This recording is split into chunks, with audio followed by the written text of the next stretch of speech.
खबर है आजम बड़ी जिले अतरौली से यहाँ कड़ाके की ठंड में जनता सेवा ट्रस्ट की मानवता की मिसाल पेश करते हुए पेड़ा बुरकुड़ा गांव में कंबल का वितरण कार्यक्रम आयोजित किया।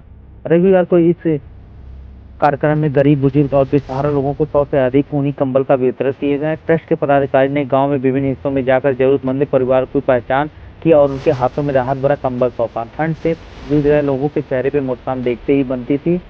वहीं मुख्य अतिथि ब्रिजबली पांडे ने इस पहल की सराहना करते हुए कहा, समाज सेवा ही सच्चा मानवीय धर्म है और ट्रस्ट का कार्य प्रेरणादायक है। ट्रस्ट के अध्यक्ष जनता पांडे ने कहा, भीषण ठंड में कोई भी व्यक्ति परेशान ना हो, यही हमारी संकल्प है। लोगों ने जनता सेवा के ट्रस्ट प्रति आभार जताते हुए इस कार्यक्रम की प्रशंसा की। बता दें, ट्रस्ट वर्षों से शिक्षा, स्वास्थ्य और जरूरतमंदों की सहायता जैसे सामाजिक कार्य सक्रिय और आगे भी ऐसे सेवा लगातार जारी रहेंगी।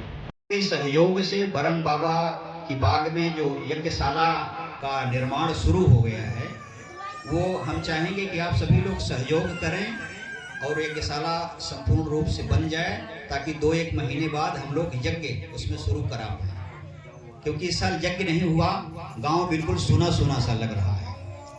और मैं आप सबसे हाथ जोड़ करके प्रार्थना कर रहा हूं कि उस यज्ञशाला में अपने को सहयोग दे करके, जैसे भी हो, तन से, मन से अथवा धन से, आपका शरीर भी वहां लगेगा तो उस शरीर का भी काम है। वहां गाढ़ा देना है, ईंटा देना है, मिट्टी पाटना है, जो भी करना, जो जिस लायक है, धन से, बल से, जैसे भी हो, कुछ न कुछ सहयोग आप लोग देंगे तो काम आगे बढ़ जाएगा।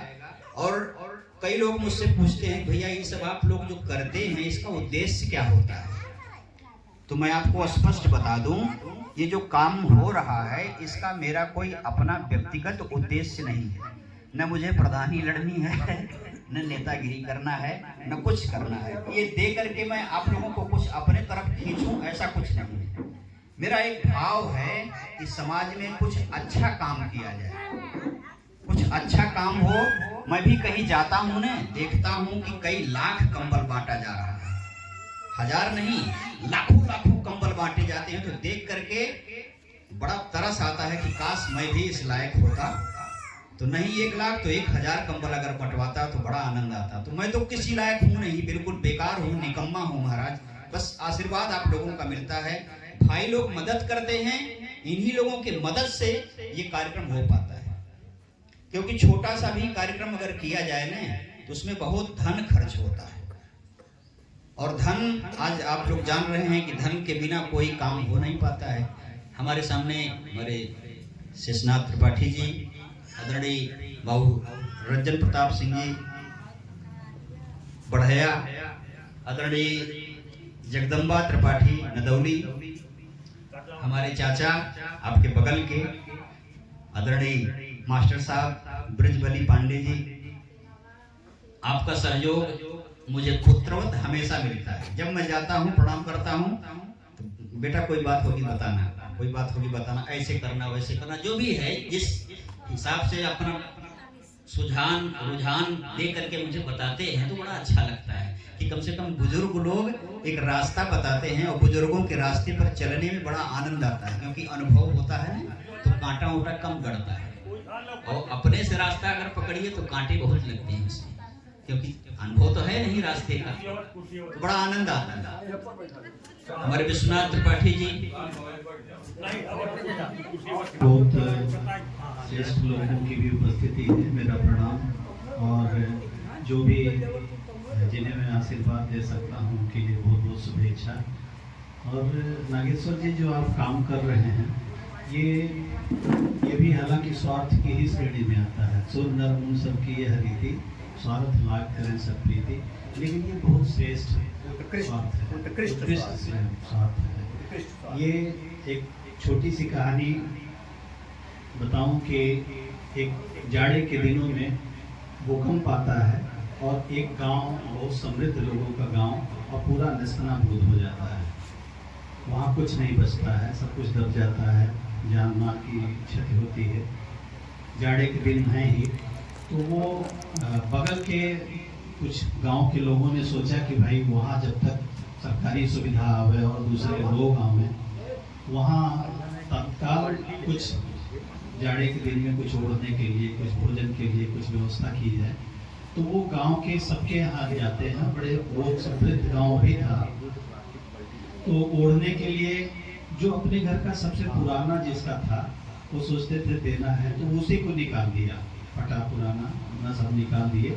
एक बुढ़िया थी, बहुत गरीब थी, उसने बड़ी मुश्किल से नया कंबल खरीदा था। उसने सोचा कि मेरा तो 30 दिन यही हाल है, तो कम से कम किसी एक को जिसको मिलेगा वो तो सुख से सोएगा, तो उसने अपना नया कंबल दे दिया। संयोग से उसी रात उस गांव में भी भूकंप आता है और वो गांव भी नेस्तनाबूद हो जाता है। बुढ़िया बचती है तो बहुत सारे लोग बचते हैं, कई लोग मारे जाते हैं। जो समाज सेवी लोग थे जो इकट्ठा किए थे, उन्होंने सोचा भाई जब तक और व्यवस्था हो तब तक जिसका जो है वो तो पहुंच जाए, कम से कम इनको तो ओढ़ने के लिए उस गांव में कोई व्यवस्था बनेगी ही। तो जिसने जो दिया था सबका लौटाया गया, तो जिसने जो दिया था सबको वही मिला। तो ये बात हमेशा ध्यान में रखनी चाहिए। बुढ़िया को, गरीब बुढ़िया को नया कंबल, तो जो हम देते हैं वही हमको मिलता है। इतनी बड़ी रेलगाड़ी चलती है ट्रेन की पटरी पे, उधर कोई दरवाजा नहीं करता, इसलिए कि वो केवल स्टेशन पे रुकेगी। सड़क पे जहाँ चाहे तहाँ तांगा रुक सकता है, साइकिल रुक सकती है, वहाँ से आवागमन हो सकता है। तो सड़क की तरफ, एक तरफ रेल की पटरी हो, एक तरफ सड़क हो, तो सब लोग सड़क की तरफ ही दरवाजा करते हैं, क्योंकि वो सर्वसुलभ है, सबके लिए उपलब्ध है। सीवान में अगर कुआं है, बहुत अच्छा कुआं है, तो भी उसमें भोगी घोड़ा यही सब रहते हैं। अगर आप मतलब ऊसर, इतनी जो जमीन है, ऊसर जमीन में भी सारे तत्व होते हैं जो पौधों के लिए आवश्यक है, लेकिन वो छोड़ती नहीं। उसमें कंपोजिशन इस तरह से है कि वो, राजू थोड़ी देर शांत रहिए, तो थोड़ी देर जो है वो जो भी तत्व उसको पौधे को देना है वो छोड़ नहीं पाती है, क्योंकि उसका इस तरह से तत्वों का की व्यवस्था है। और वही दूसरी मिट्टी जो है वो पौधों के लिए देती है, तो वो उर्वर है, सब लोग उसी को पसंद करते हैं। तो बहुत नेक काम कर रहे हैं आप, बहुत बड़ा काम कर रहे हैं, और भगवान आपको इसमें सामर्थ्य दे। और ये जो सारे सब जीवों में, हर कण में भगवान का अंश है, ये भगवान की सेवा है। ये उसी बहाने से जो भी हमको, अगर आपको भगवान ने किसी लायक बनाया है तो आप उसका जो करना चाहिए, जो आपको करना चाहिए वो कर रहे हैं, ये बड़ी बात है। तो हम तो यहाँ जितने हमारे भाई बंधु सब बैठे हैं, हम सबसे आग्रह करेंगे कि एक बार इनको ताली बजा के इनका उत्साह बढ़ा करें, भगवान आपका भला करे और आपको मतलब ये सामर्थ्य दे और ये विचार आपका बना रहे, ये बड़ी बात होती है। मैं अभी मतलब आजमगढ़ कार्यालय से आया हूँ, कुछ सरकारी काम निपटाते हुए घर आया, तो घर से मैंने बताया, वो लोग कहीं अभी फिर जाना क्या कहीं, तो मैंने कहा अच्छा कोई काम कर रहा है तो एक आहुति मेरी भी थोड़ी सी, मैं भी पहुँच जाऊँ, कम से कम वहाँ का वातावरण जो इस तरह से होगा। वातावरण का देखिए, मतलब अभी बात आई तो बताऊँ आपको कि हमारे यहाँ एक वैज्ञानिक